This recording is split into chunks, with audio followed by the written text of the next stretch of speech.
ce lieu de ta présence, nous avons besoin de toi.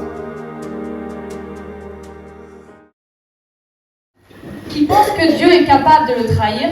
Vous allez tous me répondre non, personne ne le pense, n'est-ce pas? Amen. Et vous avez raison, Dieu n'est pas capable de nous trahir et Dieu n'est pas un Dieu d'incompétence. Mais par contre, parfois, même souvent, on n'est pas réellement capable de lui faire entièrement confiance. On n'a pas cette ferme assurance qu'il va agir pour nous. Et parfois, au lieu de faire confiance à Dieu, on prend nos propres décisions nous-mêmes. Et quand on a un projet, une envie, souvent, on ne la met pas forcément tout de suite dans les mains de Dieu parce qu'on pense que c'est bon, je suis sûre de moi, ça va marcher. Et on ne prie pas forcément et on fonce tête baissée en pensant que ce que nous voulons, c'est bon pour nous et c'est le meilleur pour nous. Et à ce moment-là, quand on fait ça, qu'on n'a pas remis cette chose en Dieu, ou malgré qu'on ait remis cette chose en Dieu, on ne l'écoute pas, on n'est pas en train de faire preuve de confiance en Dieu, on ne l'écoute pas. Et même quand on prie pour cette chose et que le Seigneur ne nous répond pas, en fait, tout simplement qu'il ne se passe rien ou qu'il ne nous répond pas, on ne doit pas condamner Dieu. Parce qu'il ne nous a pas répondu, parce qu'il ne nous a pas donné ce qu'on avait envie. Il faut lui faire confiance. Le Seigneur a déjà tracé un chemin pour nous. Tout est déjà écrit, il a déjà tout prévu pour nous. Arrêtons de vouloir suivre des chemins qui ne sont pas les nôtres, arrêtons de foncer tête baissée dans le mur alors que le Seigneur sait pourquoi il ne nous a pas accordé la chose. Amen. Amen. Et j'ai relevé que nous étions appelés croyants, et dans le mot croyant, il y a le mot Amen, il y a le mot croire. Donc tout simplement, je vais finir là-dessus, on doit croire en Dieu, on doit croire en notre Sauveur. Il a déjà tout prévu. Il faut arrêter de placer notre confiance dans les hommes au lieu de la placer dans le Seigneur. Il faut arrêter de suivre le péché, suivre des voies qui ne sont pas les nôtres parce qu'on met notre confiance soit en nous-mêmes, soit en d'autres personnes et on ne fait pas confiance à Dieu. Amen. Donc, tout simplement, il faudrait, la dernière phrase, c'est écoute ton Dieu quand il te parle. Reste patient. Il va agir en son temps à lui, pas pendant le nôtre. Restons confiants et surtout restons obéissants. Amen. Et je vais prendre l'exemple de ce qui m'est arrivé, ce qui n'est pas arrivé à moi, mais à mon fils, mon aîné. Il est en troisième et toute l'année, en début de troisième, on fait des réunions où on parle de ce qui va se passer pendant l'année. Et mon fils a pris l'option espagnole, donc il devait partir en Espagne. En début d'année, on a eu tous les papiers, on a fait les démarches. J'ai payé le voyage. Ça a été un combat, ce voyage, mon mari peut le dire. Mon fils avait perdu sa pièce d'identité. Sauf que maintenant, c'est des mois et des mois pour avoir une pièce d'identité. Et je devais remettre les papiers début mars ou février, et un mois avant, je n'avais pas de pièce d'identité. J'ai regardé dans toute la France, mais auprès de ma mère en Bretagne, il n'y avait pas de place avant le mois de mai.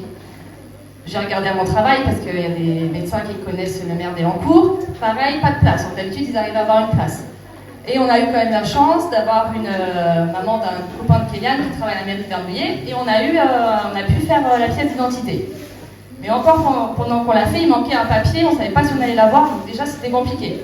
Donc on a prié pour ce voyage, j'ai payé le voyage, je devais récupérer aussi une carte vitale européenne, et ça c'est pareil, je ne l'ai pas reçu la première fois. Donc j'ai dû relancer, il me restait peu de temps pour donner les papiers. Et entre-temps, les professeurs de mon fils n'arrêtaient pas de lui dire les papiers. Et moi, je lui disais, Kélian, il faut les donner quand? Il me disait, non, on a le temps. Alors que son prof, en même temps, lui disait, Kélian, donne-moi tes papiers. Donc c'est comme s'il n'entendait pas, mon fils, ce qu'on lui disait. Et 3 jours avant le départ, le soir, le prof d'espagnol m'appelle et me dit que Kélian ne pourra pas partir. Il y a eu une erreur. Ils ont pris trop d'enfants. Ils pensaient qu'il y avait pas assez d'enfants. Ils ont pris des 4e. Et là, je dis, c'est pas possible. Ce voyage, c'est une horreur. Et j'étais dégoûtée pour lui parce que 3 jours avant le départ, le petit, il n'était pas bien. Tout le monde allait partir. Toute sa classe partait presque, sauf lui. Et on a prié, tout le week-end, il n'a pas mangé, il était mal, et il n'est pas parti. J'ai beau prier, il a prié, il n'est quand même pas parti. Et en fait, ce qu'on a appris après le voyage, c'est que les garçons, certains garçons, et Kélian aurait sûrement suivi, je pense, ont fait des bêtises. Ils ont volé dans un magasin en Espagne, et ils se sont fait punir sur place. Et en rentrant, il y en a qui se sont fait exclure du collège à 3 mois du brevet. 3 mois du brevet, et ils devaient se retrouver à notre collège. Il y en a d'autres qui ont été exclus plus longtemps. Kélian avait déjà fait une petite bagarre avec un copain, donc il ne fallait pas qu'il ait plus. Et en fait, j'ai compris. Et surtout, moi, j'ai pas condamné Dieu, mais j'ai même pas pensé que Dieu était en train d'agir pour que Kylian n'y aille pas et que c'était comme ça et qu'il fallait que j'écoute. Je l'ai pas condamné, mais j'ai même pas pensé à ça. Et en fait, par la suite, j'ai compris que soit c'était pour cette chose-là que Kylian n'est pas parti, soit le Seigneur savait dès le départ que Kylian ne devait pas faire partie de ce voyage. Amen. Et c'est pour vous dire qu'il faut toujours faire confiance à Dieu. Seulement confiance à Dieu parce que nous on a nos idées bien arrêtées, on a prévu des choses qui ne sont absolument pas dans le plan de Dieu, donc faisons simplement confiance à Dieu. Amen. Et je vais finir sur un verset que je vais vous laisser méditer. Vous pouvez le regarder chez vous et le lire de temps en temps pour se rappeler qu'il faut faire confiance à Dieu. Donc c'est dans Jérémie 17 verset 7. Béni soit l'homme qui fait confiance à l'Éternel et qui place son espérance en lui.